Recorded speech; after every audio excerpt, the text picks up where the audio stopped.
Content মনিটাইজেশনের জন্য আপনি কিভাবে আবেদন করবেন। আপনি ফেসবুকে অনেক দিন ধরেই কাজ করছেন আর খুব সুন্দরভাবে লিগ্যালিটি মেনে কাজ করছেন, তারপরে এখনো পর্যন্ত কন্টেন্ট মনিটাইজেশন পান নাই।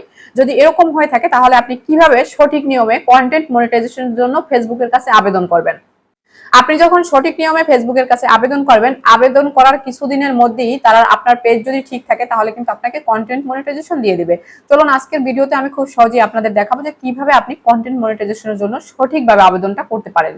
সবার প্রথমে আপনি আইডিতে চলে যাবেন, আপনার আইডি হোক অথবা পেজ হোক। এরপরে থ্রি ডটে ট্যাপ করে আপনি কপি লিংক করে নেবেন, মানে আপনার পেজ অথবা প্রোফাইলের কপি লিংক করে এরপরে এখান থেকে জাস্ট বেরিয়ে আসবেন। আজকে আমি এই পেজটাতেই আবেদনটা করব, এর জন্য এই পেজের কপি আমি লিংক করে নিয়েছি। এবার প্রফেশনাল ড্যাশবোর্ড অপশনে চলে যেতে হবে। আর এই পেজটাতে কিন্তু অন্য কোনো মনিটাইজেশনই পায় নাই, শুধুমাত্র স্টার ছাড়া।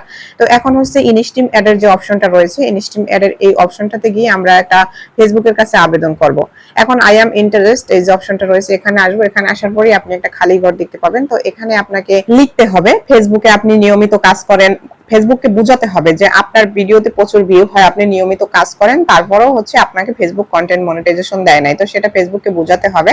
আমি এখান থেকে জাস্ট এটা লিখে রেখেছিলাম, আমি জাস্ট কপি করে নিলাম। আপনিও এইভাবে কোথাও একটা লিখে রাখতে পারেন, সেখান থেকে আপনি কপি করে জাস্ট এখানে পেস্ট করে দিবেন। আর একটা কথা মাথায় রাখবেন, আমরা যে লিংক কপি করে নিয়ে এসেছি সেই লিংকটা সবসময় লাস্টে দিতে হবে। তো আমি ফার্স্টে দিয়ে উপরের দিকে হচ্ছে লেখাটা পেস্ট করে দিয়েছি। তো আপনি লিংকটা হচ্ছে লাস্টে দিয়ে দিবেন। লাস্টে দেওয়ার পরে জাস্ট এখান থেকে সাবমিট করে দিবেন। আশা করি আমি বোঝাতে পেরেছি। এবার হচ্ছে আপনি এখান থেকে এই সবকিছু লেখা হয়ে গেলে আপনার কপি লিংকটা লাস্টে দিবেন। লাস্টে দিয়ে এখান থেকে জাস্ট সাবমিট করে দিবেন। এই যে দেখেন অলরেডি কিন্তু আমি ফেসবুকের কাছে সাবমিট করে দিয়েছি।